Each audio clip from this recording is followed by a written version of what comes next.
Segala sesuatu yang dijumpai tanganmu untuk dikerjakan, kerjakanlah itu sekuat tenaga. Karena tak ada pekerjaan, pertimbangan, pengetahuan, dan hikmat dalam dunia orang mati, kemana engkau akan pergi. Di dalam terjemahan versi Alkitab Mudah Dibaca dikatakan, setiap kali engkau dapat pekerjaan, lakukanlah yang terbaik sedapat mungkin. Di kuburan tidak ada pekerjaan, di sana tidak ada pikiran, pengetahuan, dan hikmat. Dan kita semua akan menuju ke tempat orang mati. Salomo di hari tuanya dia menuliskan kitab pengkhotbah. Di hari tuanya Salomo menuliskan kitab pengkhotbah ini, maka dia memberikan nasihat, dia memberikan pesan, dan hari ini datang kepada kita orang Kristen. Kalau engkau diberikan pekerjaan, tanggung jawab, kerja sekuat tenaga. Jangan kerja pancuri tulang. Mengerti ini bahasa Kupang, pancuri tulang itu artinya kerja begini. Besok angka ini lu belum angkat toh, ya sudah lu angka lah. Ketong bakirnya kerja hanya baliat, dia buat itu, betul urusan mau buat, besok buat itu, kenapa dia sudah buat? Kita kerja pencuri tulang, maka justru kehadiran kita dalam perusahaan, di dalam pelayanan, bukan berikan solusi, tapi bawa masalah. Dibentuk panitia, ya kan? Ada yang bagian lighting, ada yang bagian panggung, ada yang bagian sound system. Tapi ternyata ada yang di dalam panitia yang orang bilang mungkin kerja pencuri tulang. Dia tunggu yang lain suka kerja, nanti dia bagian terakhir. Itu yang orang bilang kadang-kadang tuh.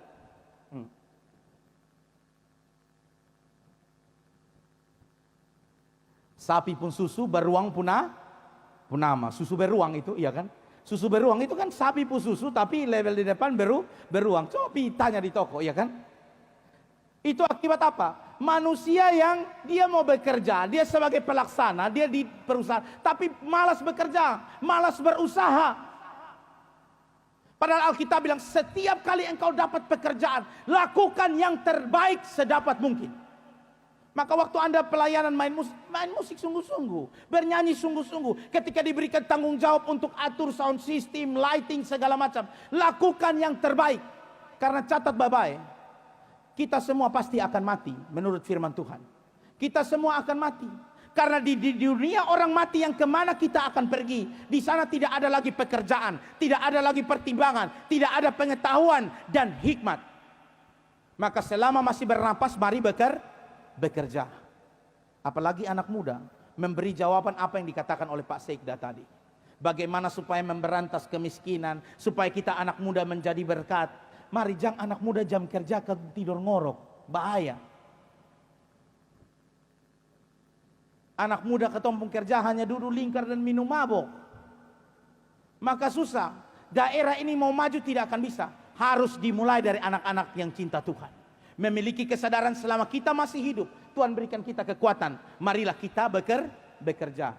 Dari ayat ini juga mau menjelaskan, berarti orang yang pemalas kerja itu sebenarnya dia sudah mati, tapi belum kematian itu, dia sudah mati sebelum kematian itu datang. Karena orang yang hidup, dia akan bekerja dengan sungguh-sungguh. Segala sesuatu yang dijumpai tanganmu untuk dikerjakan, kerjakan itu dengan sekuat tenaga. Kerjakan itu dengan sebaik mungkin. Waktu diberikan kepercayaan melayani sungguh-sungguh. Jangan setengah-setengah. Katanya mau bawa terang Tuhan, katanya mau bangkit dan bersinar. Tapi kalau ketong lakukan segala sesuatu masih dengan setengah hati, kita lakukan tidak dengan sungguh-sungguh, sulit hidup kita mau bersinar di lingkungan di sekeliling kita. Baik dalam keluarga, pelayanan, di lingkungan pergaulan, sulit. Karena kita tidak memahami. Maka penting sekali kita memahami ayat-ayat firman Tuhan ini. Pengkhotbah pasal 9 ayat 10 jelas berkata, segala sesuatu yang dijumpai tanganmu untuk dikerjakan, kerjakan itu dengan sekuat tenaga. Di dalam terjemahan firman Allah yang versi Mudah Dibaca dikatakan, setiap kali engkau dapat pekerjaan, lakukan yang terbaik sedapat mungkin. Kadang-kadang kita bilang, Tuhan saya ingin memberi yang terbaik. Tapi jujur, jam ibadat datang terlambat, iya kan? Waktu ada kerja bakti, ketong datang pasu terakhir, bagian kopi tuang dengan ada pisang goreng, baru ketong datang situ. Untuk kerja bakti pemalas minta ampun. Terus baru kau ngomong, aku beri yang terbaik. Baru malaikat jawab, tipu, iya kan? bagimu, baru tambah dia menangis setelah itu kan. Ku relakan segalanya. Panitia bilang, kita bersihkan lapangan ya. Dia sonde muncul. Jujur saya beta alami itu nah. Di sini saya percaya tidak ada. Di pelayanan saya hadapi begitu. Waktu bilang kita mau main musik, itu loss. Semua bisa bakalai. Saya masih ingat saya dulu main piano di KKR John Hartman di lapangan Polda. Waktu bicara, mari kita cek sound, bawa alat musik, pasang setup alat musik. Itu hilang semua. Lu mau yang choir, co-singer, batang hidung sudah muncul. Pikul keyboard sendiri pasang. Sampai tahap seperti itu sudahlah. Percaya, lakukan sekuat tenang. Daripada bersungut-sungut. Karena kita ada jumpai orang seperti itu. Tapi giliran kalau sudah di atas, lu mati. Waktu di persekutuan doa bilang kita akan adakan KKR di lapangan Polda. Itu semua mau maju. Lapangan Polda Nina. Tahu tuh soalnya main-main di Kupang. Tapi kalau bilang kita mau pelayanan di Amabi Amfeto, Kolbano pun masuk di sana. Yang menurut pendeta yang di Manobe dia pernah pelayanan. Anjing juta tanam di sana. Yang bukan oto sata tanam. Anjing kalau musim hujan anjing sata tanam. Kata mari kita pergi pelayanan di sana. Maka kata bilang kakak ini saya bisa juga tapi saya dukung kakak dalam doa saja ya. Ini aku utuslah dia Tuhan untuk pi arena yang. Tapi kalau bilang lapangan Polda bisa bakalai. Kenapa bukan beta? Kenapa harus dia yang WL? Kenapa dia harus menyanyi? Hai. Susah sekali kita aplikasikan Mazmur 133 kasih persaudaraan.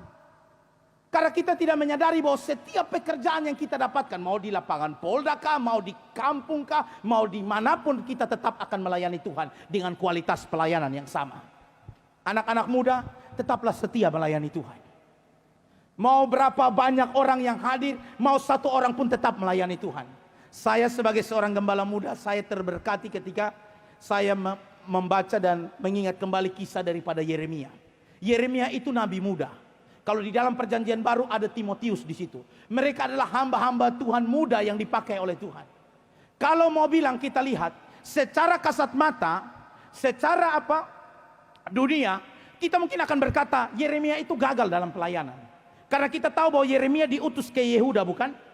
Khotbah Yeremia sederhana. Sebagai seorang anak muda, nabi muda, Yeremia bilang bertobatlah Yehuda. Kalau tidak kalian semua akan dihukum. Kalian semua akan dibuang. Kalian semua akan menjadi budak. Bertahun-tahun Yeremia sampaikan itu seruan. Bertahun-tahun Yeremia berkhotbah bahwa Yehuda bertobat. Kalau tidak kalian akan dibuang sebagai budak. Kalian akan dibuang sebagai tawanan. Bapak mama karena Yeremia ini nabi muda, ada satu juga yang dengar dia. Buktinya apa? Yehuda mengalami pembuangan bukan? Seluruh Yehuda mengalami pembuangan menunjukkan bahwa tidak ada satu orang pun bertobat. Tapi apa kita mau bilang Yeremia gagal di dalam pelayanannya?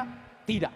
Yeremia berhasil di dalam kesetiaan, ketaatan sebagai nabi untuk menyerukan kebenaran firman Tuhan.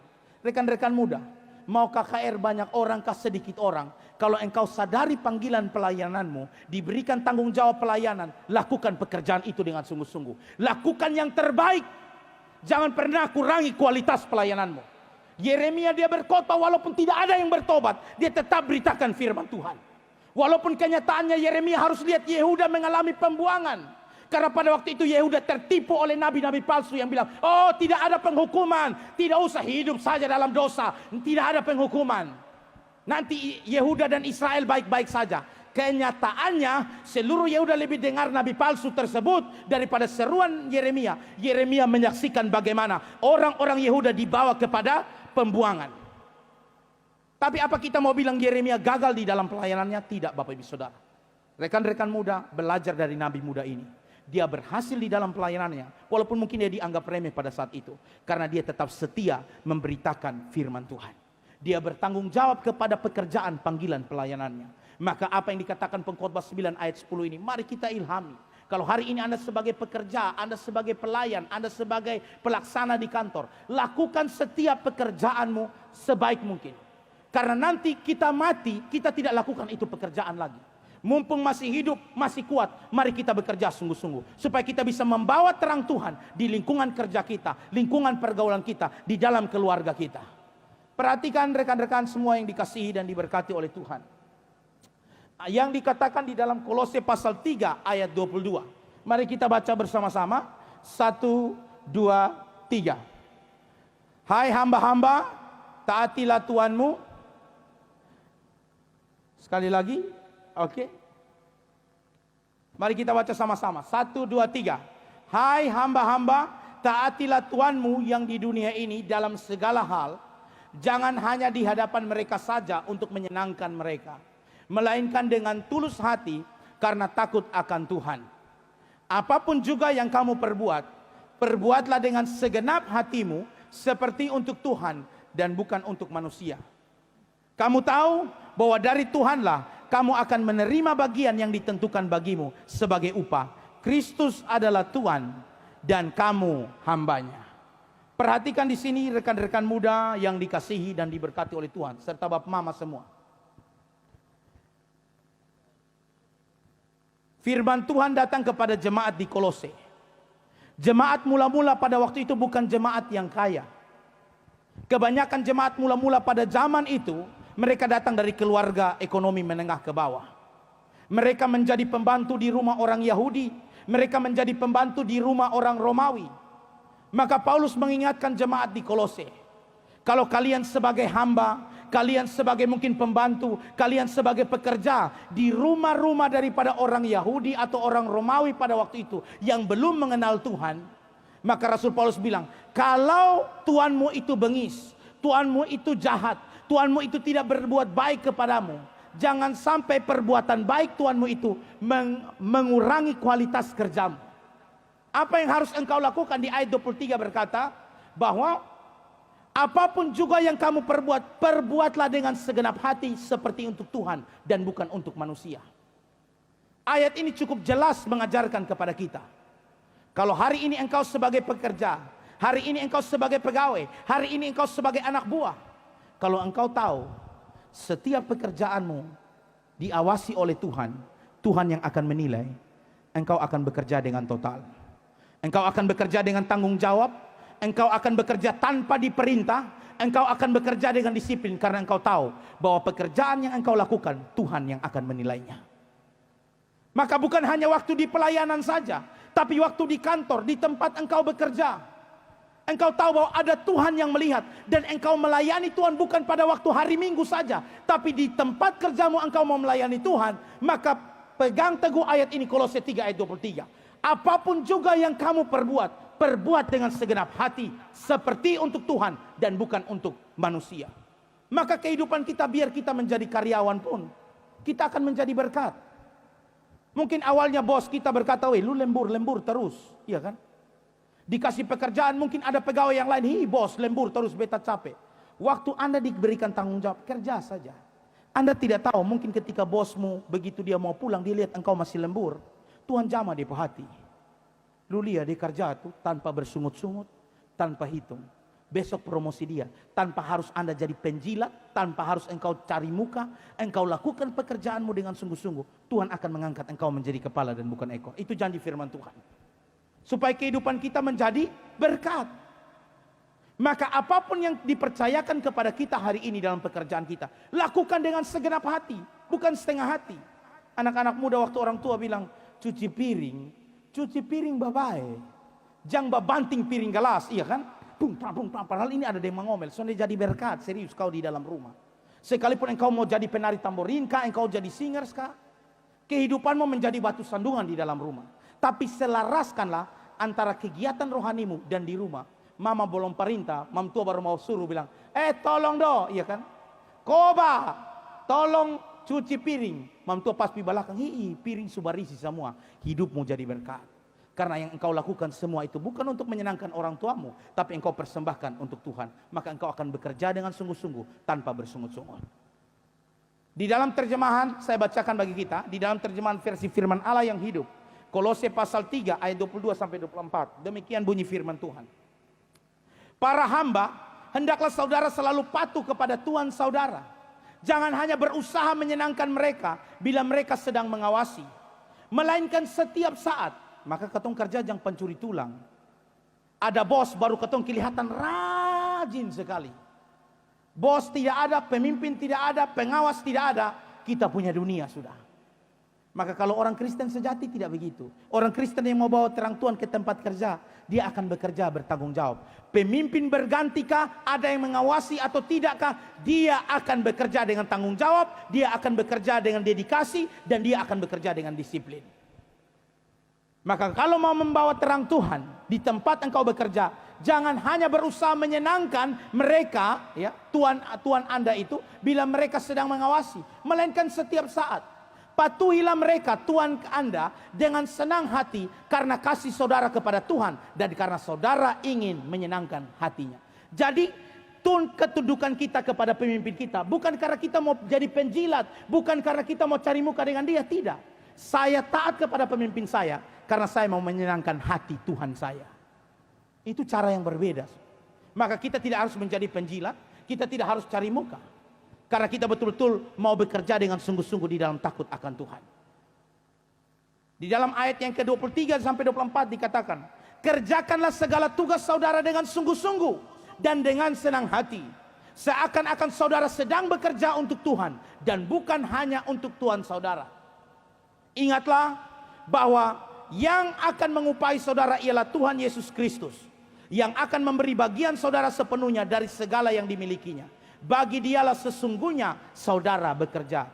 Jadi kalau berdasarkan ayat firman Tuhan Kolose 3 ayat 24, sebenarnya bukan hanya dipisah, tidak ada pemisahan antara nanti ini saya pelayanan di gereja baru ketong kudus, rajin, luar biasa. Tidak.